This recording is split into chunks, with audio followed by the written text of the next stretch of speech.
Infelizmente, Maurício, nós tiramos a mesa e colocamos uma coisa chamada púlpito. É bom? Púlpito é bom, mas mesa é melhor. Que você vê lá em Atos, tinham tudo em comum, compartilhavam as coisas nas casas. Saíram das casas e se transformou num templo. Nem que o camarada entra ali, senta-se, vai o sacerdote, vai e ministra, fala meia hora, uma hora e meia, depois pega, abraça cada um e vai embora. Não é isso? Substituiu a mesa de relacionamento. É errado ou não é errado? Tanto é que eu tenho, hoje no meu carro eu venho pensando sobre isso, sabe? Eu pretendo e tenho certeza que muita coisa vai mudar no nosso relacionamento em 2019. Tá? Eu estou pensando, ou de repente, vamos ver como é que vai ficar, tá? Um dia eu ministro e no outro dia eu vou usar esse tempo e eu vou atender um por um de vocês. Vamos tirar aqui 2 horas, vamos sentar à mesa. Não senta lá com a torre, não senta lá com o pessoal, vamos sentar lá 2 horas. Entendeu? O que vocês acham disso? Gostaram? Entendeu? Por quê? Vamos variar o cardápio: púlpito e mesa. Tá? Por quê? É na mesa. O que aconteceu nessa mesa, eu não sei, não se fala na Bíblia. Mas aqui eu falo, mano, lê a bagaça, pega a fofão, pega a fofão. Tá em Nárnia, né?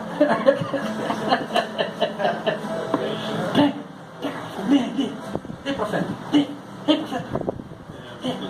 Lê, 19, lê. Versículo todo? Que vez, deixa eu te pegar aqui. No versículo 8. Lê 8 e o 9. Mas Zaqueu levantou-se e disse ao Senhor: Olha, Senhor, estou dando a metade dos meus bens aos pobres, e se alguém extorquir alguma coisa, devolverei 4 vezes mais. Jesus lhe disse: Hoje houve salvação nesta casa, porque este homem também é filho de Abraão. Palavra. Qual é a palavra? Qual é a palavra quente aí? Não. Isso é seu objetivo. Mantenha a subjetividade. Vem a revelação fresquinha. Quase.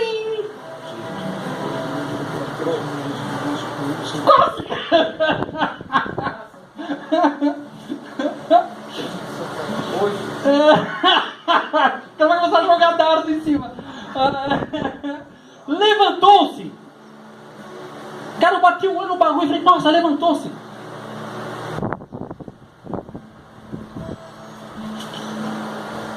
Todos os que viram isto murmuravam. Apressou-se, desceu e o recebeu com alegria na sua casa.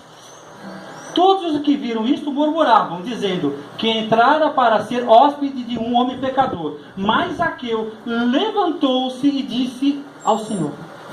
Levantou da mesa, sentou um pecador, levantou arrependido. Glória a Deus. Caiu na pitch agora? Qual é a palavra então? Qual é a palavra? Levantou-se. Levantou-se. Mas eu falei quase, deixa eu falar, né? Entrou, né? Tá? Jesus chamou ele para a mesa. Não fala o que aconteceu aí. Não fala. Mas o cara se levanta e fala: meu, vou mudar toda a minha vida. O que aconteceu aí? Relacionamento. A cura para toda a sistemática, ou o estilo de vida de Zaqueu era somente, não nem há quanto tempo exatamente, alguém deu atenção para Zaqueu. Por isso que eu falei, muitos de vocês talvez dá um tempo de atenção. Você só vai precisar de um tempo de atenção para mudar a sua vida, não de pregação. muita atenção. Desce daí, né? Vamos colocar, vamos sentar à mesa. Como é que Jesus... Você lembra dos dois caras caminho de Emaús? Lembra deles, não? Saíram lá, os caras estavam... Né? Lembra dessa história? Que estavam saindo de Jerusalém, os caras de cabeça baixa, né? Hã? Aí Jesus encontra lá deles, né? Cadê Jesus aí, né? Aí Jesus falou, o que está rolando aí? Aí os caras chegaram para Jesus e falaram, Jesus, você não sabe o que aconteceu lá? E Jesus fala, não. É Jesus. Aí os caras começam, desculpa sair um pouquinho do texto, só para entrar na mensagem, tá? O que aconteceu em Jerusalém? Jesus foi crucificado, correto? E os caras ficaram frustrados, saíram de Jerusalém e vão ao caminho de Emaús. Os dois vão falar, cara, poxa, eu tinha esperança no cara lá, pô, o cara fez umas promessas da hora, né? Fez umas promessas da hora, pô, o cara ia ser um reformulador das coisas, tal. E de repente, o cara de quem ele está falando na cruz está do lado deles. E ainda pergunta para ele, por que vocês estão tão chateados? É engraçado, Jesus tem um senso de humor tremendo. E eles perguntam para Jesus, Jesus, você não sabe o que está acontecendo, seu alienado? Onde é que você está? Eles falam, estava meio pregadão. Estava meio pregadão. O que aconteceu aí? Aí eles começam a contar para Jesus, eles começam a pregar, falar de Jesus, para Jesus, sem entender que era Jesus que estava ouvindo a pregação de Jesus. E ele, em algum momento, falou, seus cabeção, aqui, ó. Então, ficou na conversa com eles, trocando ideia com eles. Eles falando de Jesus para Jesus e Jesus ouvindo. Isso me faz lembrar um dia que eu estava, acho que um sábado, dirigindo na feira. Eu estava sozinho, fui na feira comprar pastel, caldo de cana. E eu vi uma cena. E eu contei uma piada para Jesus. Conta aqui, quantos aqui contaram piada para Jesus? Só eu contei piada, misericórdia. Vocês fazem o quê? Vocês rezam? Vocês olham? Eu conto piada. Eu contei uma piada para Jesus, né? Aí de repente, ele riu. Eu falei, se eu ri da minha piada, mas eu já sabia de tudo. Ele falou, mas vale é o relacionamento. Ele vai rir da tua piada, mesmo que ele saiba que você vai falar antes de você abrir a boca. Mas sabe por que ele ri da tua piada? Porque ele prefere rir da tua piada do que perder o teu relacionamento contigo.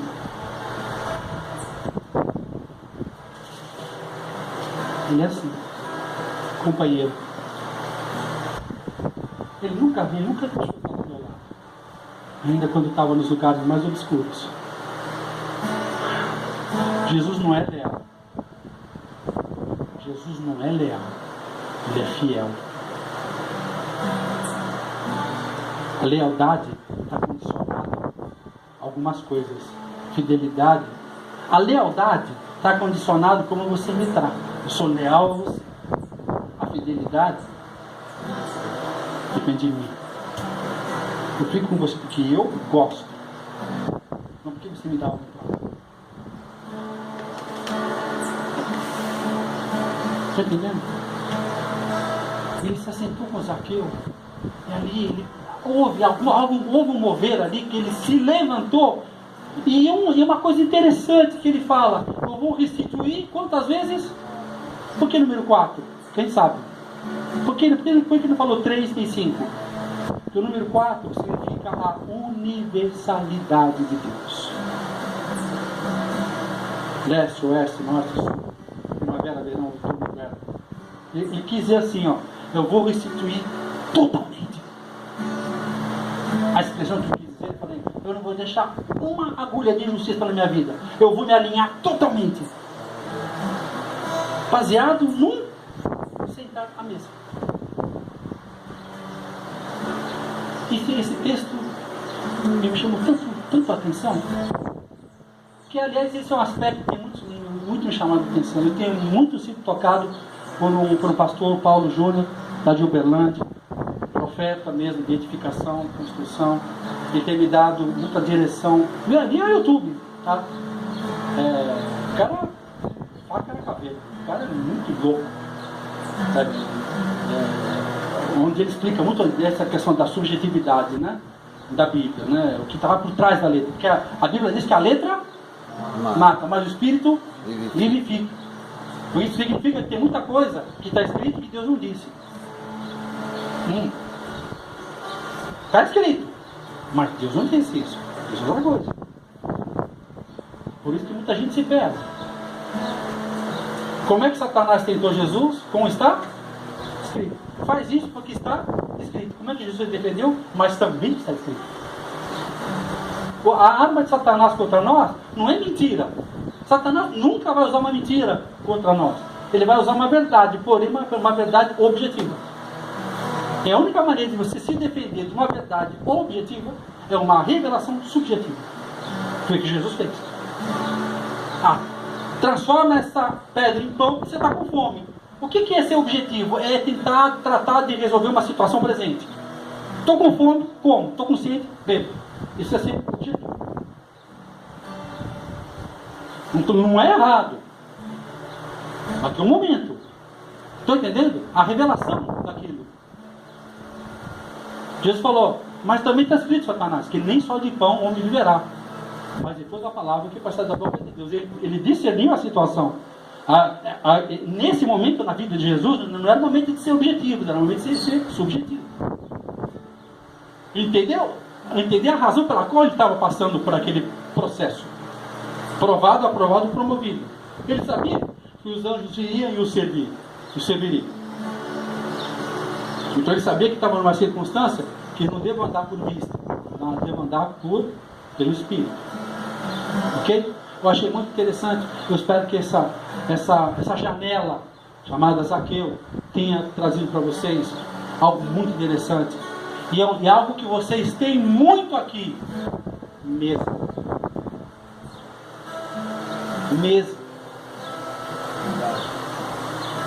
Aqui tem pessoas que, se buscar em Deus, vai ter relacionamento com outros que vão ser guardados para o resto da vida. Agora, vocês estão se unindo ou estão competindo? Estão orando pelos outros, estão falando mal uns dos outros? Porque isso que Satanás quer. A arma de Satanás é dividir para conquistar. E Salmo 133 diz, se não me engano, quão bom e agradável é que andamos como irmãos. Quando você faz isso, é como o óleo que vem sobre a cabeça, sobre a barba, sobre os ombros, sobre a estola.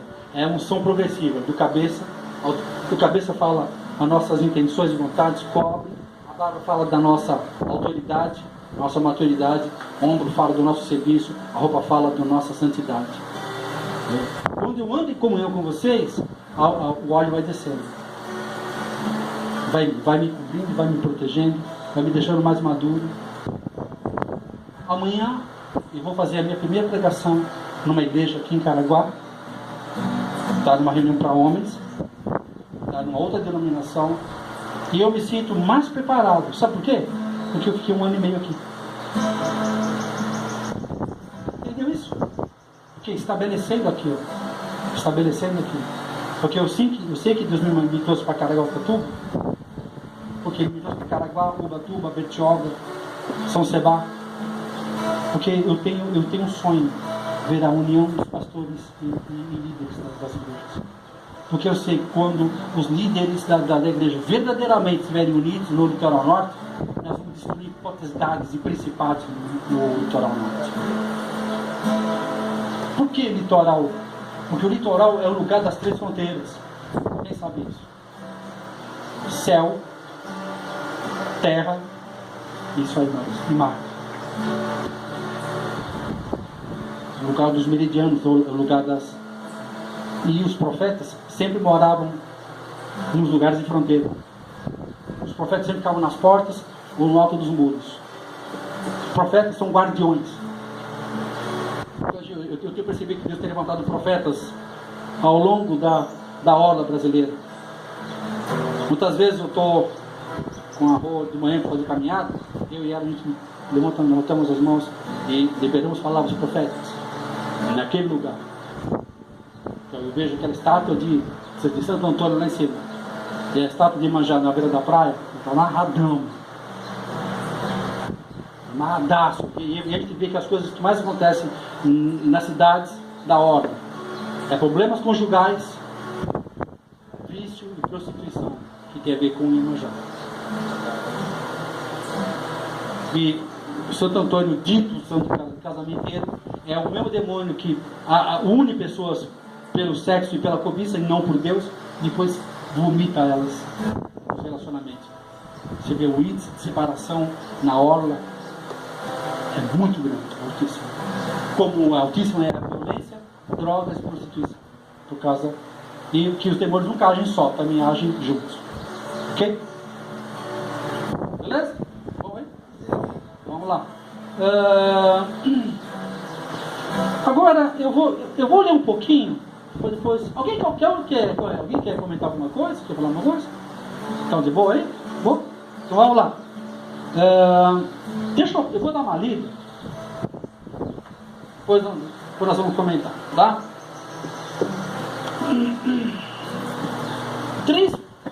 São três fortalezas mentais, tá?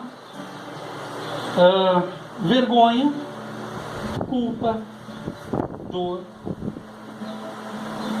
estão atrelados a pecados, traumas e maldições.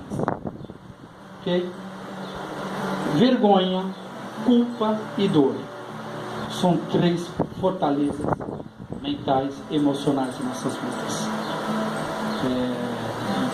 Você deve estar acompanhando pela televisão esses médicos que estão aparecendo agora, que são estupradores, né? Dezenas e dezenas de mulheres que foram abusadas há décadas atrás, nunca falaram nada. Você pergunta, por que você nunca falou nada? Elas dão lá suas versões. Mas nós que trabalhamos, estamos começando a trabalhar nessa área de cura e libertação, nós entendemos que há dois demônios que andam juntos. O demônio do estupro, ele anda de aliança com o demônio da mordaça. O que é o espírito da mordaça?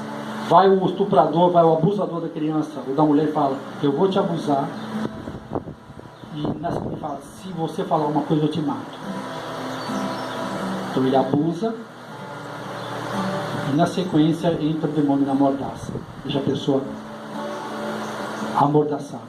E esse abuso e essa questão, a pessoa tem vergonha disso, não comenta sobre isso com ninguém, fica aprisionada moralmente, emocionalmente e espiritualmente.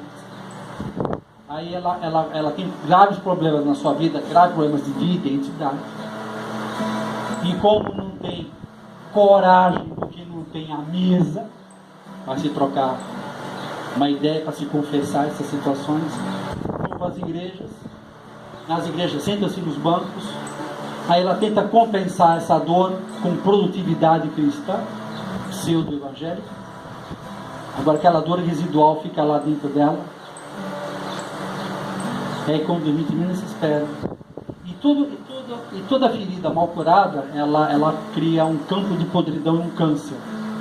É uma coisa que a gente fala, todo ferido fere. E com a mesma água que você foi ferido, você vai ferir pessoas. Se você não tratar de um abuso sexual, você tem um grave risco de se tornar um abusador. Se você for estuprado, e não trabalhar isso na sua vida, você corre o risco de refletir isso, se tornar um abusador, um estuprador. Por quê? Porque cria-se uma legalidade. A gente não está tratando aqui de questões psicológicas agora, tá? Psicologia é lá, eu não sou psicólogo. Eu nem desprezo, tem tudo a ver. Ok? Estamos falando agora aqui de cura e libertação. Essa é a pauta que nós estamos trabalhando aqui. Então, tudo que não é trazido à tona, à mesa, fica dentro de nós, a gente não tem coragem, não tem ambiente para falar, Satanás domina. Domina, escraviza, cria uma fortaleza, uma prisão ou uma fortaleza. Ok? Como destruir fortalezas? A gente tem falado tanto do problema, vamos falar um pouquinho de como se desvencilhar delas. Não é? Eu vou continuar lendo aqui, depois a gente comenta. Uma das primeiras coisas que nós temos que desenvolver é chamado o poder da iniciativa. Tá? Por mais tímida que seja, o nosso Deus não é um Deus que age. O nosso Deus é um Deus que reage. Sabiam disso? Muitas vezes nós estamos esperando que Deus faça alguma coisa e Ele não vai fazer. Ele vai fazer tudo. Ele vai apenas reagir à tua ação. Por isso que Bíblia diz lá, tua fé te salvou. Por exemplo, Zaqueu, ele tomou uma atitude, ele foi para cima de um sicômoro. As suas feridas e até a sua baixa estatura não o motivavam, ou até o envergonhavam, ou talvez nem fosse a estatura, a baixa estatura física, mas a baixa estatura moral, que ele não teria coragem, nem poderia ficar no meio daquelas pessoas. Porque ali estava passando a cura. Ali estava passando a origem do nome dele, pureza. Mas as pessoas, falando de uma maneira objetiva, jamais viriam nele uma possibilidade. Tanto é que murmuraram quando Jesus falou: eu vou tratar com você em secreto. Lembra de Mateus 6, que Deus falou muito comigo? E quando entrares, quando quiser falar comigo, entra no teu quarto em secreto, e eu em secreto o recompensarei. Está falando do lugar secreto, mas está falando de uma atitude. Então é ser voluntário. Algumas pessoas já me procuraram, que é o primeiro passo da libertação, o ato voluntário. Preciso falar com você. O que esconde as suas transgressões, seus pecados, jamais prosperará. Mas aquele que confessa e deixa, esse alcançará misericórdia. Por quê? Porque esse é o processo que Deus estabeleceu. O meu pecado, o seu pecado, foi manifestado na cruz de Cristo nu. Cristo foi crucificado nu, não foi com roupa. Então, quando eu ajo e reajo da mesma maneira, ou seja, fico nu e exposto, automaticamente a glória de Deus vem e me cura. Ok? Algum comentário? Alguma coisa? Beleza? Transparência. Um coração voluntário, um coração transparente. Uma vez eu já contei isso de um diácono de uma igreja, há muitos anos atrás. Chegou em casa, irmão, só tocar uma ideia para você e tal. Falei, vamos lá, né? Sentou lá na sala. Aí eu vi que o cara começou a enrolar, para falar, enrolar. Quer dizer, estava faltando nele transparência. E eu sabendo um pouquinho da história dele, eu quis dar uma ajuda para ele, né? Então eu vi que ele estava um pouquinho de dificuldade, eu olhei assim, eu falei, olha, o negócio é o seguinte, ô compadre, você está dando ou está comendo alguém? Olhando para mim com a mesma cara que vocês estão olhando assim para mim.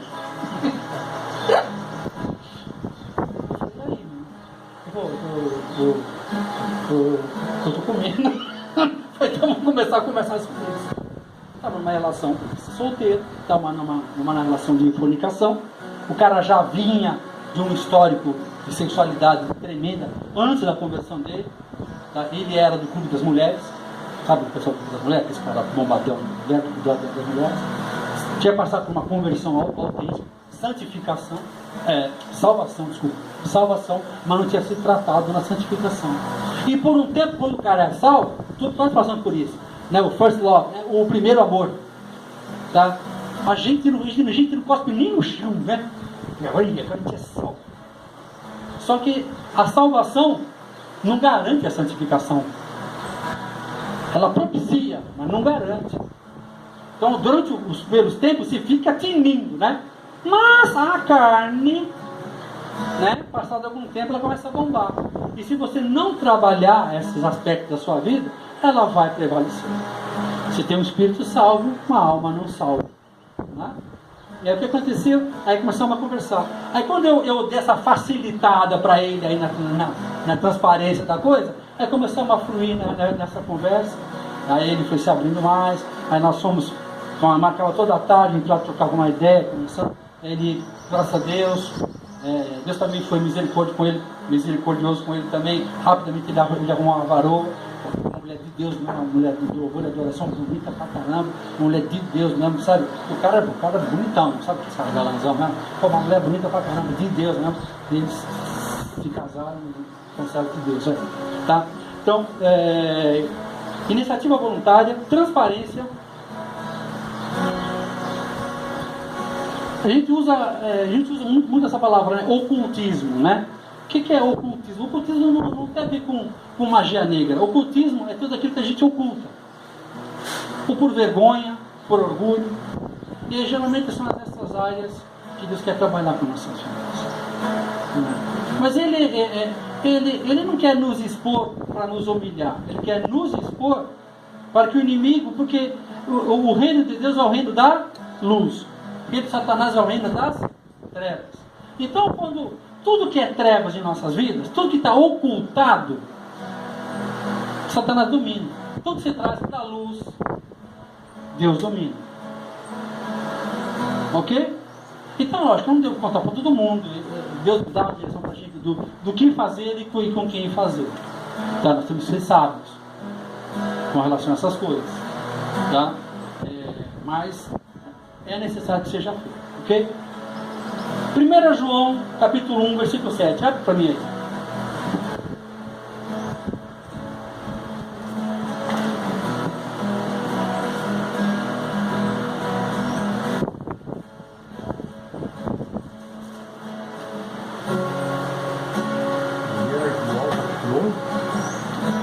João, capítulo 1, versículo 7. Se, porém, andarmos na luz, como Ele está na luz, temos comunhão uns com os outros, e o sangue de Jesus, seu Filho, nos purifica de todo pecado. Lê de novo. Olha que interessante. Lê com calma agora, slow motion, devagarinho, palavra por palavra. Se, porém, andarmos na luz, como Ele está na luz, temos comunhão uns com os outros, e o sangue de Jesus, seu Filho, nos purifica de todo pecado. Isso. Se somos iluminados com esse entendimento que Jesus nos proporciona, está nos proporcionando, então eu começo a ter comunhão um com o outro. Eu começo a ter comunhão um com o outro baseado nessa informação. Que pecado confessado é pecado perdoado. E pecado perdoado é pecado esquecido. Se eu ando nessa revelação, lê mais uma vez, Ricardo, por favor. Ó. Se, porém, andarmos na luz, como Ele está na luz, temos comunhão uns com os outros. E o que acontece? Qual a consequência? E o sangue de Jesus, seu Filho, nos purifica de todo pecado. Percebeu? Quando eu tenho entendimento, eu começo a agir debaixo desse entendimento. Que eu tendo um relacionamento um com o outro, eu posso confessar e falar: Senhor, ora por mim, Senhor, abre, toca com o teu precioso sangue. Porque o sangue de Jesus Cristo, ele não é só para me salvar, ele é para me santificar, para me purificar. É a obra perfeita do Cordeiro. Senhor, aplica teu sangue na minha ferida. Aplica o teu sangue no meu pecado, Senhor. Eu estou confessando ele. Porque a gente não entende muito isso, porque a gente não tem a ideia, que a gente não vê como é que é isso. No Velho Testamento era muito, nesse ponto é muito legal. Como é que era feito a confissão de pecados? Tá? Trazia-se o cordeiro para o sacerdote. Esse cordeiro, você trazia esse cordeiro, você pagou o preço, você comprou esse cordeiro, tá? E esse cordeiro ia ser apresentado ao sacerdote na sua frente, e esse cordeiro ia morrer e ia estribuchar pelo seu pecado, na presença daqueles que estivessem vendo. Então, o que você fazia? Você pegava a tua mão, punha em cima da cabeça dele e confessava na cabeça desse bichinho o teu pecado, olhando para esse bichinho, que não tinha nada a ver com você, que ele veio de outro reino, é o reino animal, correto? Tinha nada que ver, mas ele vai morrer porque você decidiu pecar. Então, fazia essa confissão e fica aí. Agora o sacerdote pegava a faquinha, pegava no pescoço dele, subia em cima dele, assim, pegava assim, fazia isso. Aí começava o processo de morte, por causa do seu pecado. Você ficava redimido. Cada vez que eu peco, eu estou fazendo isso com Jesus.